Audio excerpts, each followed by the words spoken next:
नमस्कार दोस्तों, pro trading art में आपका स्वागत है। तो हम लोग अभी क्या पढ़ रहे हैं? तो एरे पढ़ रहे हैं, ठीक है ना। इसमें हमारा नेक्स्ट टॉपिक है स्कोप। तो इसे समझते हैं। तो array can be declared in a script global scope as well as in the local scope of a function और एन इफ ब्रांच। इसका कहने का मतलब क्या है? देखिए, अभी तक हम लोग जितने भी वेरिएबल डिफाइन करते हैं या फिर एरे डिफाइन करते हैं, जनरली हम लोग ग्लोबल स्कोप में डिफाइन करते हैं, ठीक है ना। और हमें मालूम है कि हम लोग कोई भी वेरिएबल डिफाइन करते हैं तो उसे लोकल स्कोप में भी डिफाइन कर सकते हैं इजीली, ठीक है ना। उसी तरह से एरे को भी हम लोग डिक्लेयर कर सकते हैं। एग्जाम्पल के रूप में हम लोग देखते हैं कि जब हम इनसाइड फंक्शन के रूप में डिक्लेयर करते हैं, डिक्लेयर एरे इनसाइड फंक्शन, किसी फंक्शन के अंदर अगर आपको एरे डिक्लेयर करना है तो किस तरह से करेंगे? तो ये हमने फंक्शन नाम का आइडेंटिफायर बना दिया, इनसाइड फंक्शन, ये आइडेंटिफायर नेम हो गया, हमने यहाँ पे सिंबल लगा दिया, ठीक है ना। उसके बाद डाटा इक्वल्स टू एरे हम लोग यहाँ पे डिफाइन करें, एरे डॉट न्यू, यहाँ पे इनिशियल साइज कितना दे रहे हैं 1 और इनिशियल वैल्यू 500 हो जाएगा उसका, ठीक है ना। और नेक्स्ट लाइन में हम लोग इस 500 को जो जीरो इंडेक्स पे होगा वहाँ पे हम लोग 100 सेट कर दे रहे हैं और उसी वैल्यू को गेट कर रहे हैं जो जीरो इंडेक्स पे है। तो यहाँ पे क्या गेट होकर के मिलेगा? हमें 100 गेट होकर के मिलेगा, ठीक है ना। और जब हम लोग प्लॉट करेंगे, यानी जब हम लोग इस फंक्शन को कॉल करेंगे, तो हमें रिटर्न में क्या मिलेगा? 100 यहाँ पे मिलेगा और चार्ट पे आपको 100 वैल्यू प्लॉट होकर के स्ट्रेट लाइन के रूप में दिखेगा। तो ये हम लोग इजीली कर पा रहे हैं, ठीक है ना।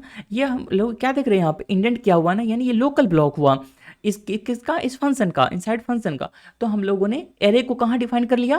फंक्शन के अंदर, यानी लोकल स्कोप में हमने डिफाइन कर दिया, ठीक है ना। उसके बाद देखिए नेक्स्ट एग्जांपल लेते हैं हम लोग इफ के ब्रांच के अंदर। जब हम लोग इफ ब्रांच का यूज करेंगे, जैसे हम लोग प्राइस इक्वल्स टू इफ ले रहे हैं क्लोज ग्रेटर देन ओपन, यानी हमारा क्या हो? कोई बुलिश कैंडल हो, ठीक है ना। जब हमारा बुलिश कैंडल होगा तो वहाँ पे ये प्लॉट होकर के हमें मिलेगा। किस तरह से? तो ये देखते हैं। सबसे पहले क्लोज ग्रेटर देन ओपन, यानी ये हमारा बुलिश कैंडल मिल गया तो ये लोकल ब्लॉक का उसके बाद रन हो जाएगा, ठीक है ना। ये ट्रू रिटर्न करेगा तो उसके बाद ये लोकल ब्लॉक रन होगा। तो सेम काम कर रहे हैं हम लोग यहाँ पे। इनिशियल वैल्यू 500 सेट कर रहे हैं, साइज इसका 1 है और लेकिन उसको हम जीरो इंडेक्स पे चेंज कर दे रहे हैं 100 से, और यहाँ पे भी उसी वैल्यू को गेट कर रहे हैं, यानी 100 इसमें हमें रिटर्न होकर के मिलेगा। कब रिटर्न होकर के मिलेगा? जब हमारा बुलिश कैंडल होगा। तो यहाँ पे प्राइस में अब आपके सामने क्वेश्चन ये है कि जब हम लोग यहाँ पे प्लॉट कर रहे हैं ना, तो यहाँ पे क्या प्लॉट होगा? ये 100 प्लॉट होगा या फिर 500 प्लॉट होगा या एन ए प्लॉट होगा? तो जो भी लोग समझ गए हैं तो जल्दी से कमेंट कर दीजिएगा इसके ऊपर सबसे पहले, उसके बाद नेक्स्ट पॉइंट समझिएगा, ठीक है ना। तो मैं इसे एक्सप्लेन कर देता हूँ इसे।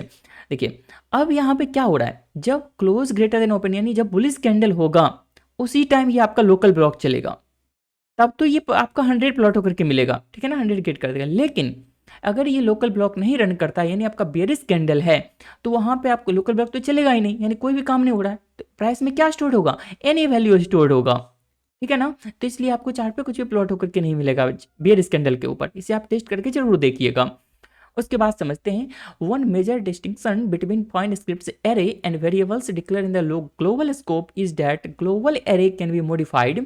इसका मतलब देखिए, global array can be modified from within the local scope of a function. यानी कहने का मतलब है, इसका एग्जाम्पल मैं अभी देता हूं तो क्लियरली हो जाएगा। This new capability can be use to implement global variables that can be both read and set from within any functions in the scripts, ठीक है ना। इन दोनों का क्या मतलब है, अब यही एग्जाम्पल में मैं पूरे डिटेल में समझा देता हूँ। देखिए, जब भी आप नॉर्मल वेरिएबल डिफाइन करिएगा, प्राइस, हमने प्राइस नाम का एक वेरिएबल बनाया है, उसमें 500 हमने इनिशियल वैल्यू स्टोर कर दिया है, ठीक है ना। अब हमने यहाँ पे फंक्शन बनाया, क्या फंक्शन का आइडेंटिफायर नेम क्या है? Change variable. हम लोग ये प्राइस जो डिफाइन किए हैं वेरिएबल, इसको चेंज करने की कोशिश कर रहे हैं, यानी रीअसाइनमेंट कर ऑपरेटर का यूज करते हुए 500 को 100 से असाइन करने की कोशिश कर रहे हैं। अब जैसे यहाँ पे कॉल करें और प्राइस को प्लॉट कर रहे हैं तो ये काम नहीं करेगा। यहाँ पे देखिए तो एरर मार्किंग आ रहा है। क्या बता रहा है ये?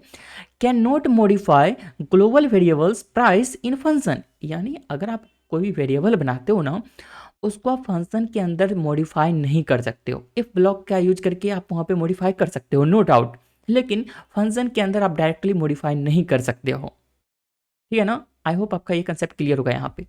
लेकिन जब हम लोग एरे का यूज करेंगे ना, तो ये काम हम लोग इजीली कर पाएंगे। रीड भी कर सकते हैं, उसे राइट भी कर सकते हैं। किस तरह से?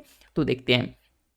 Change global array inside function, change global array inside function, function के अंदर ग्लोबल एरे को आप चेंज कर रहे हो। किस तरह से? तो same change array dot set price, index क्या हो गया? 0 और यहाँ पे 100 सेट करें। यहाँ पे 500 से हमने बनाया था, उसको हम लोग चेंज कर दे रहे हैं 100 से, और इसको फंक्शन को कॉल कर रहे हैं तो ये हमारा रन हो जाएगा सब, और जीरो इंडेक्स पे जो वैल्यू होगा उसे हम लोग गेट कर रहे हैं, तो आपको यहाँ पे 100 प्लॉट होकर के मिल जाएगा। क्यों? क्योंकि हमने यहाँ पे सेट कर दिया।